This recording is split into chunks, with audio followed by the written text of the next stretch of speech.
جو ہمارا ٹاپک ہے وہ ہے درود ابراہیمی پڑھنے کا خاص طریقہ، کہ جس سے فیض جاری ہو جاتا ہے، جس سے برکات بہت زیادہ ملتی ہیں، جس سے بندہ بہت زیادہ نوازا جاتا ہے۔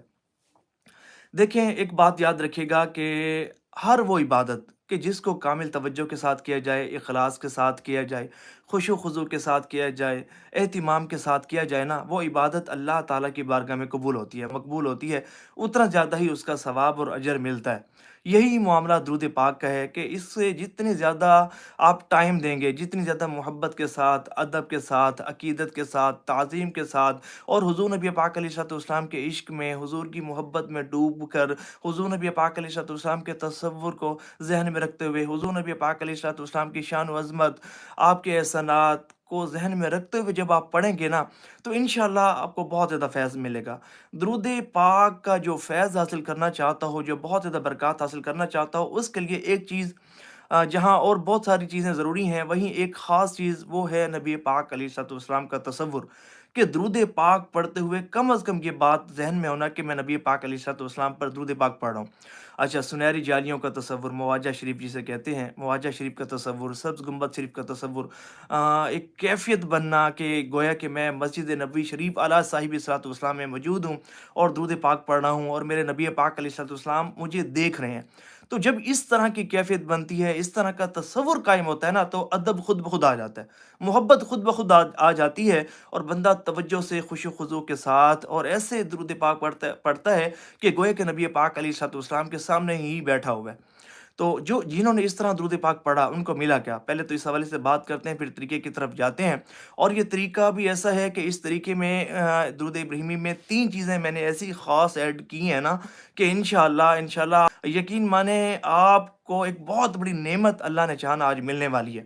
تو اس کو مکمل دیکھیں گے، جو مکمل دیکھے گا وہی اس سے فائدہ اٹھا سکے گا۔ تو میں بات کر رہا تھا کہ جنہوں نے نبی پاک علیہ الصلوۃ والسلام کا تصور رکھ کر درود پاک پڑھا، اور مواجہ شریف کا تصور، سنہری جالیوں کا تصور رکھ کر درود پاک پڑھا، ان کو کیا ملا؟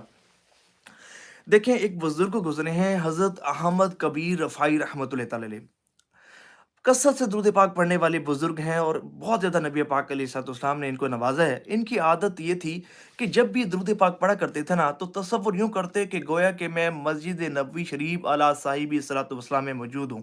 خود کو مدینہ منورہ میں تصور کرتے، مسجد نبوی شریف میں تصور کرتے، اور اس تصور کے ساتھ درود پاک پڑھتے کہ میں مواجہ شریف کے سامنے حاضر ہوں، سنہری جانیوں کے سامنے حاضر ہوں، اور میں جو درود پاک پڑھ رہا ہوں، میرا درود پاک نبی پاک علیہ الصلوۃ والسلام سن بھی رہے ہیں، مجھے دیکھ بھی رہے ہیں۔ تصور ہی تصور میں وہ مدینہ شریف پہنچ جاتے، اور اس تصور میں وہ درود پاک پڑھا کرتے تھے۔ تو جب آپ کو ظاہری جسم کے ساتھ مدینہ شریف حاضری کا شرف حاصل ہوا، تو نبی پاک علیہ الصلوۃ والسلام کی بارگاہ میں حاضر ہوئے، عرض کی، یا رسول اللہ صلی اللہ علیہ وآلہ وسلم، جب میں رفاع میں ہوا کرتا تھا تو میں اپنی روح کو بھیجا کرتا تھا، میری روح آپ کی بارگاہ میں حاضر ہو کر درود پاک کا نذرانہ پیش کی کرتی تھی۔ یا رسول اللہ صلی اللہ علیہ وآلہ وسلم، آج میں اپنے جسم کے ساتھ آیا ہوں، آج میں اپنے روح اور جسم کے ساتھ آپ کی بارگاہ میں حاضر ہوں۔ یا رسول اللہ، کرم نہیں فرمائیں گے؟ آج مجھ پر کرم نہیں فرمائیں گے؟ آج اس اپنے غلام پر کرم نہیں فرمائیں گے؟ یہ جملے ادا کرتے ہوئے آپ پر جذب کی کیفیت طاری ہوئی، اور یہ جملے ادا کرتے ہوئے آپ نے اپنا ہاتھ سنہری جالیوں کے سامنے بڑھایا۔ پھر موقع پر موجود زائرین نے دیکھا، تمام عاشقان رسول نے دیکھا، تمام غلامان مصطفیٰ نے دیکھا کہ سنہری جالیوں سے نبی پاک علیہ الصلوۃ والسلام کا دست اقدس باہر تشریف لایا، اور حضرت احمد کبیر رفاعی رحمۃ اللہ تعالی علیہ کو حضور کے دست اقدس کو چومنے کا بھی شرف حاصل ہوا، اور مصافحہ کرنے کا بھی شرف حاصل ہوا۔ کیا وجہ یہ تھی کہ جب یہ درود پاک پڑھتے، حضور کے تصور میں ڈوب کر پڑھتے، حضور کی محبت اور حضور کے عشق میں ڈوب کر پڑھتے، اور یوں تصور کرتے کہ سچ مچ جو ہے وہ میں مدینہ شریف میں پہنچ گیا ہوں، میں مسجد نبوی شریف اعلیٰ صاحب صلاۃ والسلام میں پہنچ گیا ہوں، اور میں سنہری جانیوں کے سامنے بیٹھ کر درود پاک پڑھ رہا ہوں۔ تو آپ سب نے اس عمل کے دوران اس طرح تصور کرنا ہے کہ گویا کہ واقعی آپ مسجد نبوی شریف اعلیٰ صاحب صلاۃ والسلام میں موجود ہیں، اور سبز گنبد کے شریف کے سامنے موجود ہیں، اور بس آپ اس طرح درود پاک پڑھے ہیں کہ بس حضور نبی پاک علیہ الصلوۃ والسلام آپ کے سامنے موجود ہیں۔ اور یہی طریقہ حضرت شیخ عبد الحق محدث دہلوی رحمۃ اللہ تعالی علیہ کا ہے۔ آپ فرماتے ہیں کہ تو درود پڑھ، اور اس طرح پڑھ کہ گویا کہ نبی پاک علیہ الصلوۃ والسلام تیرے سامنے رونق افروز ہیں، اور تیرا پڑھا گیا درود پاک سن بھی رہے ہیں اور تجھے دیکھ بھی رہے ہیں۔ سبحان اللہ، جب اس طرح درود پاک پڑھا جاتا ہے تو بہت زیادہ کرم نوازی ہوتی ہے۔ اب میں بات کرتا ہوں درود ابراہیمی میں کہ کون سی ایسی چیزیں ہیں، کون سے ایسے الفاظ ہیں، کون سے ایسے سینٹنسز ہیں کہ جن کو ہم نے سمجھ کر پڑھنا ہے۔ کیونکہ ہم سمجھ کر جب نہیں پڑھتے الفاظ کو، توجہ کے ساتھ ہم کسی عبادت کو نہیں کرتے،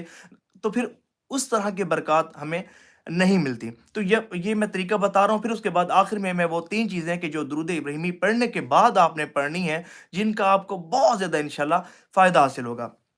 دیکھیں یہ بڑی خاص باتیں ہیں، انشاءاللہ توجہ کے ساتھ سنیے گا، کاپی پین ہے تو لکھ لیجئے گا، وگرنہ اس لائیو سٹریم کو دوبارہ سے سن لیجئے گا، انشاءاللہ بڑا فائدہ ہوگا، زندگی بھر اللہ نے چاہنا فائدہ ہوگا۔ سب سے پہلی بات کہ جب کسی نے درود ابراہیمی پڑھنا شروع کیا، اس نے پڑھا اللہم صلی علی محمد، اچھا وہ پڑھنا شروع کیا۔ اب اکثر لوگ جو ہے وہ انہوں نے درود ابراہیمی پڑھنا شروع کیا، اللہ تبارک و تعالیٰ کا پیارا پیارا نام ان کو پڑھنے کا شرف حاصل ہوا، اس میں جلالت اللہ پڑھنے کا شرف حاصل ہوا، لیکن وہ بے توجہی کے ساتھ گزر گئے، نہ دل میں اللہ کی محبت، نہ اس کی تعظیم، نہ اس کی شان و عظمت، نہ اس کا مقام و مرتبہ، نہ یہ تصور کہ میرا پاک رب مجھے دیکھ رہا ہے، میرا وہ مالک، وہ میرا خالق جو مالک کائنات ہے، جو خالق کائنات ہے، جو مالک کل عالم ہے، جو خالق کل عالم ہے، جو سب کو پالنے والا ہے، میرا وہ پاک پروردگار کہ جو سب کا رزاق ہے، جو روز جزا کا، حساب و کتاب کا مالک ہے، اس کا میں نے نام لیا اور بے توجہی کے ساتھ لیا، اور میں اللہ کا نام لیا اور میرے دل میں اللہ کی محبت ہی پیدا نہیں ہوئی، میرے دل میں اللہ کی تعظیم، اس کی شان و عظمت ہی پیدا نہیں ہوئی،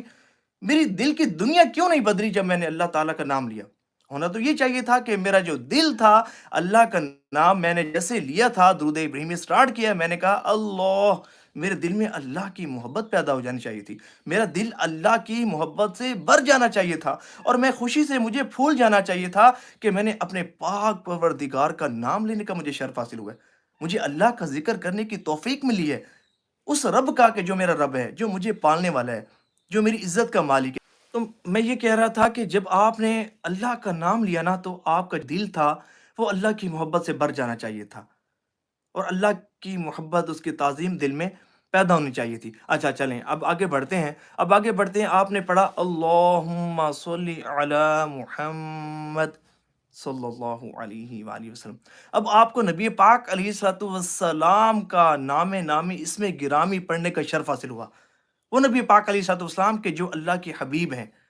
جو نبی آخر الزماں ہیں، جو وجہ تخلیق کائنات ہیں، کہ اللہ تبارک و تعالیٰ کے بعد جن کا مقام و مرتبہ سب سے زیادہ ہے، جن کی شان و عظمت سب سے زیادہ ہے، وہ ہمارے پیارے آقا صلی اللہ علیہ وآلہ وسلم ہیں، اور وہ نبی پاک علیہ الصلوۃ والسلام کے جن پر آپ درود بھیج رہے ہیں، جن پر اللہ نے آپ کو درود بھیجنے کا حکم ارشاد فرمایا ہے، اور آپ نے درود پاک پڑھا، درود ابراہیمی پڑھا، اور درود ابراہیمی میں نبی پاک علیہ الصلوۃ والسلام کا نام نامی اس میں گرامی آپ کو پڑھنے کا شرف حاصل ہوا، لیکن آپ کے دل میں حضور کی محبت کیوں پیدا نہ ہوئی؟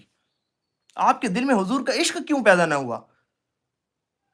آپ تو بہت زیادہ فیض حاصل کرنا چاہتے تھے، آپ تو حضور نبی پاک علیہ الصلوۃ والسلام کی بہت زیادہ توجہ حاصل کرنا چاہتے تھے، آپ تو چاہتے تھے کہ نبی پاک علیہ الصلوۃ والسلام آپ کو بہت زیادہ نوازیں، بہت زیادہ کرم نوازی آپ پر فرمائیں، بہت زیادہ توجہ فرمائیں، تو جن کو آپ تصور میں ہی نہیں لائیں گے، تو مجھے یہ بتائیں کیسے پھر آپ کو ان کی توجہ نصیب ہوگی؟ پھر وہ کیسے آپ کو کرم فرمائیں گے؟ دیکھیں آپ نے تو درود ابراہیمی پڑھا یا کوئی بھی درود پاک پڑھا اور غفلت کے ساتھ پڑھا، اگرچہ غفلت سے پڑھا گیا بھی درود پاک قبول ہوتا ہے، مقبول ہوتا ہے، ثواب ملتا ہے، یہ تو ایک علیحدہ ٹاپک ہے، میں تو اس پر بات کر ہی نہیں رہا، میں تو بات کر رہا ہوں خاص فیض کے حصول کی۔ بھئی آپ چاہتے تھے کہ حضور نبی پاک علیہ الصلوۃ والسلام آپ کو بہت زیادہ نوازیں، لیکن جب درود ابراہیمی پڑھا یا کوئی درود پاک پڑھا، جب اس میں نبی پاک علیہ الصلوۃ والسلام کا نام نامی اس میں گرامی پڑھنے کا آپ کو شرف حاصل ہوا، آپ کے دل میں حضور کی محبت پیدا کیوں نہیں ہوئی؟ آپ کے دل میں حضور کا عشق کیوں پیدا نہیں ہوا؟ آپ کا دل جو ہے وہ حضور نبی پاک علیہ الصلوۃ والسلام کی محبت سے لبریز کیوں نہ ہوا؟ یہ تو سینہ چوڑا ہو جانا چاہیے تھا کہ الحمدللہ رب العالمین، مجھے حضور نبی پاک علیہ الصلوۃ والسلام کا کہ جو میرے آقا ہیں، جو ہمارے نبی ہیں، جنہوں نے ہم پر کرم فرمایا، وہ نبی کے جو ساری زندگی اپنی امت کے غم میں روتے رہے، غمزدہ رہے، اور ساری زندگی امت کے لیے دعائیں کرتے رہے، وہ کہ جنہوں نے ہماری شفاعت فرما کر ہمیں بروز قیامت ہماری شفاعت فرما کر ہمیں جنت میں داخل فرمانا ہے، کہ کوئی بھی بروز قیامت تب تک وہ جنت میں نہیں جا سکے گا جب تک نبی پاک علیہ الصلوۃ والسلام اس کی شفاعت نہ فرمائیں گے، وہ جنہوں نے ہماری شفاعت فرمانی ہے، ہمیں جنت میں داخل فرمانا ہے، کہ جن پر ہم درود بھیج رہے ہیں ان کا تصور ہی آپ کے دل میں پیدا نہ ہوا، ان کی محبت ہی آپ کے دل میں پیدا نہ ہوئی، تو یہ درست نہیں ہے۔ آپ جب نبی پاک علیہ الصلوۃ والسلام کا نام نامی اسم گرامی آپ نے لیا درود پاک میں، تو آپ کے دل میں حضور کی بہت زیادہ محبت پیدا ہونی چاہیے تھی، بہت زیادہ آپ کا چہرہ اٹھنا چاہیہ تھا کہ الحمدللہ میں نے حضور نبی پاک علیہ الصلوۃ والسلام کا نام نامی لی ہے۔ اور وہ نام مبارک کہ کئی بزرگوں سے یہ منقول ہے، ان کا یہ عمل ہے، اور آج بھی بعض بزرگ ایسے ہیں کہ نبی پاک علیہ الصلوۃ والسلام کا نام مبارک بغیر وضو نہیں لیتے۔ اتنا پیارا اور اتنا بابرکت نام، اتنا ادب والا نام، اور آپ نے حضور نبی پاک علیہ الصلوۃ والسلام کا نام نامی لیا، لیکن آپ کی توجہ ہی نہیں گئی، تو یہ درست نہیں، بلکہ یہ ہونا یوں چاہیے تھا کہ محبت سے اسم محمد پر آپ تصور میں نبی پاک علیہ الصلوۃ والسلام کے نام نامی کو چوم لیتے۔ اور اللہ تبارک و تعالیٰ نے اس میں گرامی میں ایسی شان و عظمت کو رکھ دیا ہے کہ آپ چومیں نہ چومیں، آپ کے ہونٹ خود بخود نبی پاک علیہ الصلوۃ والسلام کے نام نامی کو چوم لیتے ہیں۔ اور میں الحمدللہ جب بھی درود پاک پڑھتا ہوں، الحمدللہ جب بھی نبی پاک علیہ الصلوۃ والسلام کا نام نامی اس میں گرامی پڑھنے کا شرف حاصل ہوتا ہے تو محبت سے چوم لیتا ہوں، اور میں چوموں نہ چوموں میرے ہونٹ خود بخود چوم لیتے ہیں الحمدللہ رب العالمین۔ تو فیض ایسے تو نہیں ملتا، کوششیں کرنی ہوتی ہیں، اہتمام کرنا ہوتا ہے، آداب کو فالو کرنا ہوتا ہے، پھر جا کے جو ہے بندہ بہت زیادہ نوازا جاتا ہے۔ تو اس طرح آپ نے درود پاک پڑھنا ہے۔ اچھا آگے آپ بڑھے، آپ نے یوں کہا، آپ نے پڑھا اللہم صلی علی محمد وعلی آل محمد، ترجمہ کہ یا اللہ پاک اپنے حبیب صلی اللہ علیہ وآلہ وسلم پر اور آپ کی آل پر رحمت نازل فرما۔ اب آپ کی آل کون سی ہے، آپ کی آل میں کون کون آتے ہیں، اور آپ کی آل کا تصور کیا ہونا چاہیے، اور اس تصور کا آپ کو کیا فائدہ ہوگا۔ دیکھیں یہ جو نبی پاک علیہ الصلوۃ والسلام کی آل، یہاں جو آل ہے، آل سے مراد مختلف اقوال ہیں، بعض فرماتے ہیں کہ اس سے مراد حضور نبی پاک علیہ الصلوۃ والسلام کی اولاد پاک ہے، بعض فرماتے ہیں کہ اس سے مراد آپ کے قرابت دار ہیں کہ جن پر صدقہ حرام ہے، اور بعض فرماتے ہیں کہ مجازن اس سے نبی پاک علیہ الصلوۃ والسلام کی ساری امت ہے۔ لیکن اس میں حضرت جابر بن عبداللہ رضی اللہ تعالیٰ عنہ صحیح روایت سے مروی ہے کہ آپ فرماتے ہیں کہ اس سے حضور نبی پاک علیہ الصلوۃ والسلام کی امت مراد ہے۔ اب میں بڑھتا ہوں اپنے ٹاپک کی طرف کہ جب آپ نے درود پاک پڑھا، جب اللہ تعالیٰ سے دعا کی کہ یا اللہ پاک اپنے حبیب صلی اللہ علیہ وآلہ وسلم پر اور آپ کی آل پر رحمت نازل فرما، تو آپ کے ذہن میں یہ تصور آنا چاہیے کہ جو حضور نبی پاک علیہ الصلوۃ والسلام کی آل ہیں، یعنی کہ اولاد پاک، ان پر بھی میں رحمت کی دعا کر رہا ہوں، اللہ تعالیٰ سے ان پر بھی رحمت کی دعا کر رہا ہوں، یعنی کہ آپ جو ہے وہ تصور کریں کہ میں جو ہے وہ حسنین کریمین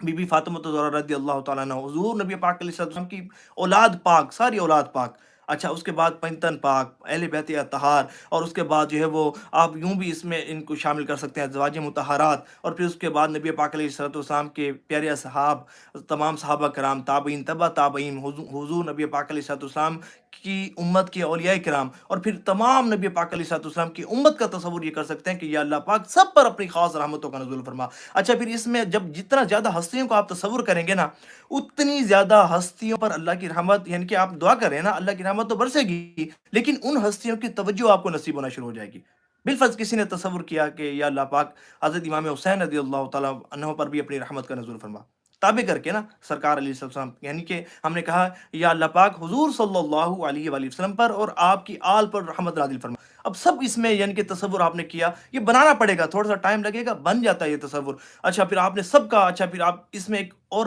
آپ نقطے کی بات بتاؤں، میں نے آپ کو کہا تھا نا کہ یہ باتیں آپ کو کسی کتاب میں نہیں ملیں گی، کہ کہیں سنی بھی نہیں ہوں گی، اور کوئی ثابت بھی کر دے تو جرمانہ دوں گا انشاءاللہ۔ یہ اللہ تعالیٰ نے وہ علم ہے جو مجھے عطا فرمایا۔ اچھا اس میں آپ یہ بھی آپ تصور کر سکتے ہیں کہ آپ کے جو والدین ہیں، آج آپ کے اولاد ہے، اچھا آپ کے مرحومین ہیں، کہ یا اللہ پاک حضور صلی اللہ علیہ وآلہ وسلم پر بھی رحمت نازل فرما، میرے مرحومین پر بھی رحمت نازل فرما۔ تصور میں، یہ کہنا نہیں ہے، تصور میں ہی آپ جو ہے وہ، یعنی کہ آپ حضور صلی اللہ علیہ وسلم پر رحمت کی دعا کے ساتھ ساتھ یہ دعا کر رہے ہیں تصور میں کہ یا اللہ پاک میرے مرحومین پر، میری آل اولاد پر، میرے والدین پر، اور میرے اساتذہ پر، اور یعنی کہ جن جن کا تصور آپ کریں گے انشاءاللہ اس تصور کی برکات ان کو ملیں گی۔ اچھا پھر یہاں ایک تصور یہ بن سکتا ہے، کچھ ایسا، کوئی شخص ایسا ہے کہ بے راہ روی کا شکار ہے، جس کی وجہ سے آپ بہت زیادہ تنگ ہیں، پریشان ہیں، اور کوئی بہت بری عادت میں مبتلا ہے۔ آپ یہ تصور کر سکتے ہیں کہ یہ جو ہے نا یا اللہ پاک میرے آقا صلی اللہ علیہ وآلہ وسلم پر رحمت نازل فرما، اور آپ کی آل پر جب آپ آل کا ورڈ یوز کریں تو اس میں اس کا تصور بھی ہو کہ یا اللہ پاک اس پر بھی رحمت نازل فرما۔ اچھا یہاں ایک اور بات کہ جب آپ کسی مسلمان بھائی کے لیے دعا کریں گے تو فرشتہ عرض کرتا ہے کہ مولا پہلے یہ دعا اس کے حق میں قبول فرما۔ تو اس میں یہ بڑا ایک بہت زبردست تصور ہے۔ انشاءاللہ اس تصور کا آپ کو بہت زیادہ فائدہ ہوگا۔ آپ اس تصور کو قائم کریں اور پھر درود پاک پڑھیں، پھر دیکھیں آپ کو کتنی برکات ملتی ہیں، اور کمنٹ میں بتانا ہے آپ نے کہ کتنا مزہ آ رہا ہے اور کتنا فائدہ ہو رہا ہے اور کتنا کچھ سیکھنے کو مل رہا ہے۔